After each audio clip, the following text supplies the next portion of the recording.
when you have a tough loss, Tuesdays are naturally, guys are still going to be a little bit sore, a little bit fatigued. There's a new game plan. And Wednesdays, you can have some of that carryover too. I was thoroughly impressed with the competitive spirit our guys showed today in practice. We had a lot of competitive periods, one-on-ones, third down competition, move the ball, offense and defense, and our guys battled. It was really cool to see. Just another great sign for us, for the present day of where we are now, but also our future of moving forward. I love what these guys brought today. I just think it's a good sign moving forward through the week. Is there any update on Zach Smith's status? He was cleared for non-contact today.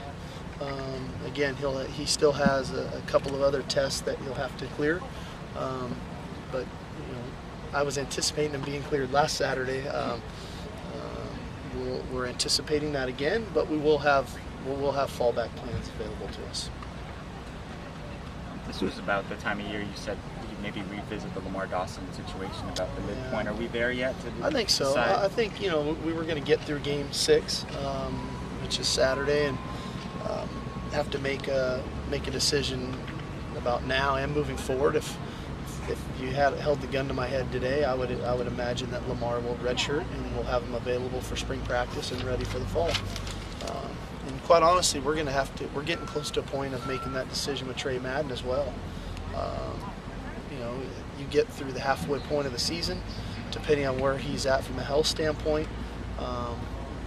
We're exhausting every avenue of potentially, whether it's rehab, is there any procedure we can do that might hold him out the rest of the year, but have him 100% healthy for spring practice. So those decisions will get made, into next week. But again, we want to do what's in the best interest of the kids and to make sure that they feel great about what we're doing. And so those conversations have begun, and more than likely the final decisions of those types of things will come within the week or so. Did Tre have a setback? When he came back to start to get himself ready to go again, it just kind of flared back up. And the swelling came back. Obviously, he's really frustrated. I think we all were excited to see Tre play and thought he was poised for a really good season. He had a great spring practice, a really good training camp, and boom, you get turf toe. And when he initially did it, I had some concern because that of all the positions you play as a running back, to have turf toe, that is not easy to do, to make those violent cuts in tight quarters when you're a bigger man at 230 pounds. It can be challenging. So I want to do what's in the best interest of Tre. He obviously wants to come back, but we have to be smart in the decision we make. If Tre can't come back, how confident are you in the options beyond Buck and Justin at tailback? Well, again, I like the versatility of Soma. I know we haven't given Soma a whole lot of opportunities. We just haven't had that luxury. Jaleel gives us some things back there. And James Tolan, every time we give him the ball, he does great, And I think sometimes we stereotype kids because they're a walk-on and what they're capable of. But he's done nothing to disappoint us when he's gotten his carries. He did it again against Oregon State when he got the ball in that game too. So we've got 5 capable guys to run the football. And again, knock on wood, you try to plan for the worst and then say, okay, how would we adjust if the worst occurred? And so we'll have all of our contingency plans ready. After having a tough game defensively, the secondary, speaking of, could it be a good thing for them to go right back out and face another team that's very capable of throwing the ball around? Well, they're going to get challenged. Anu is throwing it around. Caleb Jones, Austin Hill. They've got a Nate Phillips. They've got a plethora of receivers at Arizona. They rotate a lot of them, and they're going to get challenged. They're going to get challenged in a lot of one-on-one settings. They throw a lot of fades, a lot of posts, and so we're going to have to be very disciplined.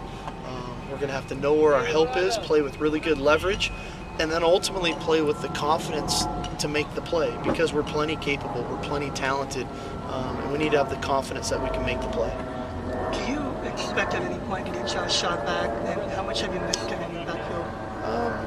I guess I'll start with the latter question first. I think it's obvious when you have a a senior DB that you'd love to have him out there, especially in our conference where there's so many people throwing the ball, and we haven't even gotten in the meat of it yet. We still have Washington State and Cal to come, and these guys they're unbelievable what they're doing throwing the ball. So we'd love for that to occur. As of right now, I don't have anything new for you, unfortunately. I know Josh is trying to do everything in his power to make that happen, but really there's not even a decision to be made on our end at this point. What unique challenges does the 3-3-5 defense present as a base? Well, they can give you a multitude of fronts. They can play odd. They can get into an over front. They can get into an under front. They can get into a jam or a bear front. And they can give you a lot of different pressure looks, right? There's just more people that they can blitz in different areas. And so for us, I think that the progression that I believe we've made on the offensive line the last 3 weeks coming out of the Boston College game, the bye week, Oregon State, Arizona State, I think is going to be really helpful for us heading into this ball game with Arizona, because they're going to present us with a variety of looks. Justin Wilcox is taking a lot of heat from the fan base right now. He's obviously a guy you brought in to Washington. Your defense improved there over the course of 2 years. How do you assess the job that he's done here so far? I think he's doing a really good job. We can all lean on we don't have a Josh Shaw, or we don't have a Jabari Ruffin, or we lost the depth with Kenny Bigelow not being there on the D-line. But I think Justin's done a very good job. It's unfortunate, that the game ended the way it did the other night, because we played really good defense against a very good offense for 3.5 quarters. One of the most prolific offenses in our league, running it and throwing it, and we played really good defense.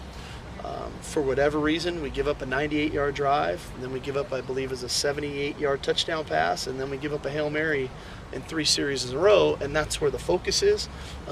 But I think we're doing good things. I think we're improving. I think we'll continue to improve. Justin is a great football coach, and we're lucky to have him. How's Quentin Powell doing? What does he got to do to kind of break the rotation? Well, Quentin's been a steady force for us on special teams.